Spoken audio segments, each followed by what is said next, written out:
Hello you guys, 영풀이 TV 영어 코칭어를 리드하라 NFL Head Coach Jay Park입니다.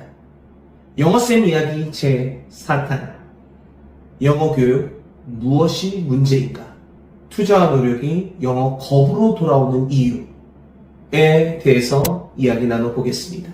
학창시절에 영어라는 높은 벽에 좌절했던 부모들에게는 내 아이만큼은 이라는 결심은 일종의 종교와도 같습니다.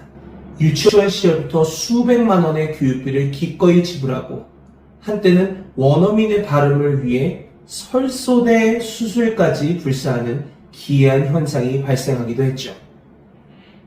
이러한 과열된 투자의 이면에는 나처럼은 고생시키지 않겠다 라는 부모의 간절한 보상 심리가 복잡하게 얽혀져 있습니다. 하지만 부모의 간절한 바람이 클수록 아이가 짊어져야 할 부담감과 무게 또한 비례해서 커진다는 사실을 우리는 간과하고 있지 않는가요? 초등 저학년까지는 즐거운 회화에 집중하다가도 중등 내신이라는 현실이 다가오면 부모들은 돌연 태도를 바꿉니다.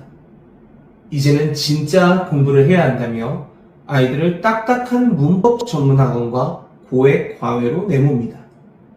영어를 즐거운 소통의 도구로 받아들이던 아이들은 갑자기 들이닥친 난해한 문법과 평가의 자태 앞에서 길을 잃습니다.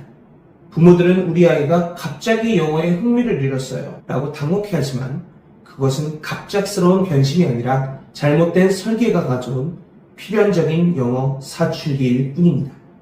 아이들의 영어를 망치는 1차적인 원인은 역설적으로 어른들에게 있습니다. 부모의 철학 부재와 교육의 관습적인 지도 방식이 아이들을 영어로부터 밀어냅니다. 아이들은 영어를 못하는 게 아니라 영어를 싫어하게끔 길들여지는 것입니다. 교육자가 시대의 흐름을 읽지 못하고 부모의 불안감을 동력 삼아 과거의 방식을 답습할 때 아이들의 언어 잠재력은 소리 없이 사라집니다.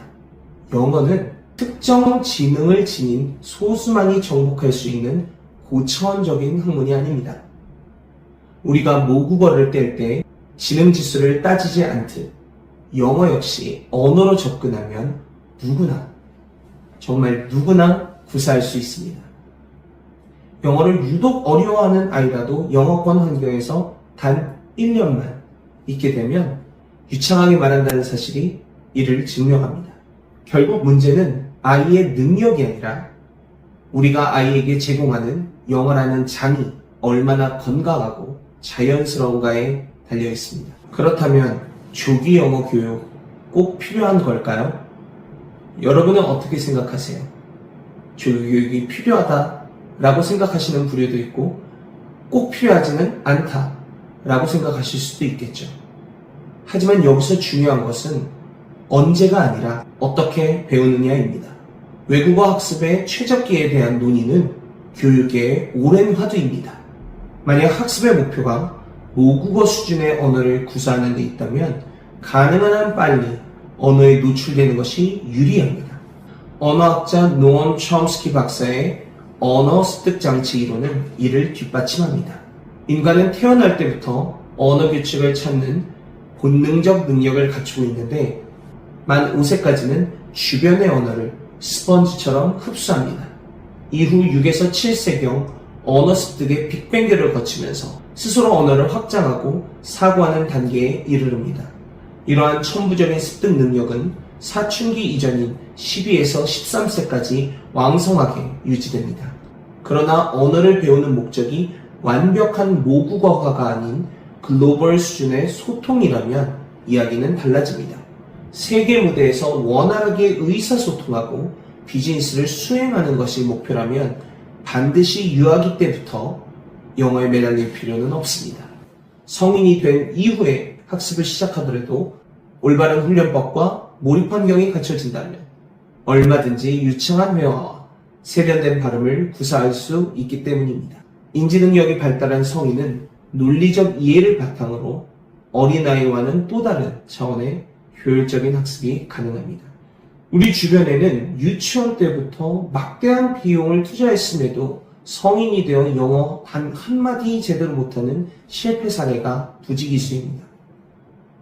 이는 외국어 학습에서 언제 시작했느냐보다 어떤 방식으로 시작했느냐가 훨씬 더 결정적임을 반증합니다. 결국 조기 교육의 여부보다 더 중요한 것은 학습자가 언어를 지식으로 암기하지 않고 살아있는 언어로 체득할 수 있는 최적의 환경과 코칭을 제공받고 있느냐는 점입니다. 영어 교육 현장에서 교사의 화려한 영어 실력이나 열정적인 강의는 때로는 무력합니다. 학습 의지나 자기관리 능력이 형성되어 있지 않는 아이에게는 지식의 폭격이 오히려 독이 될 뿐입니다. 아이가 안 하니 억지로라도 시켜야 된다라는 부모의 조급함은 아이를 영어로부터 더 멀어지게 만들 뿐입니다. 답답한 마음에 이 학원 저 학원 전진하다 결국 고액과외라는 마지막 수단에 기댈 때쯤 아이는 이미 영포자의 길에 들어서게 됩니다. 교사의 실력이 아이의 성적과 직결되는 경우는 스스로를 통제할 줄 아는 일부 상위권 학생들에게만 해당하는 이야기입니다. 그렇다면 대다수의 아이들을 영어라는 늪에서 어떻게 건져낼 수 있을까요? 해답은 아이들의 본성에 있습니다. 공부는 안 해도 게임에는 식음을 전폐하며 몰입하는 이유는 간단합니다. 게임이 재미있기 때문입니다. 영어가 마치 흥미진진한 게임처럼 느껴지도록 설계할 수 있다면 의지력이 약한 아이도 충분히 영어의 매력에 빠져들 수 있습니다. 이제 교사의 지식에만 의존하는 방식에서 과감히 탈피해야 합니다. 개별 학습자의 특성과 심리 상태를 면밀히 파악하여 수업에 투영할 수 있는 학습자 중심 지도 방식으로 전환해야 합니다. 이를 위해 교사에게 필요한 것은 화려한 어휘력이 아니라 학생의 마음을 여는 소통 능력입니다. 또한 아이들이 수업 안에서 마음껏 뛰어놀 수 있도록 설계된 학습용 매핑과 같은 혁신적인 도구가 뒷받침돼야 합니다. 사실 수업 시간 내내 아이들의 흥미를 붙잡아두는 것은 불가능에 가깝습니다. 수많은 실전 경험을 통해 다져진 학습자 심리 기반 지도 방식을 도입할 때 비로소 자기관리 능력이 약한 아이들도 영어라는 높은 산을 정복할 수 있습니다. 미래의 유능한 교사는 단순히 지식을 전달하는 티처를 넘어 아이의 잠재력을 폭발시킬 수 있는 코치가 되어야겠습니다. Thank you for watching. I'll see you next time. Okay, let's go.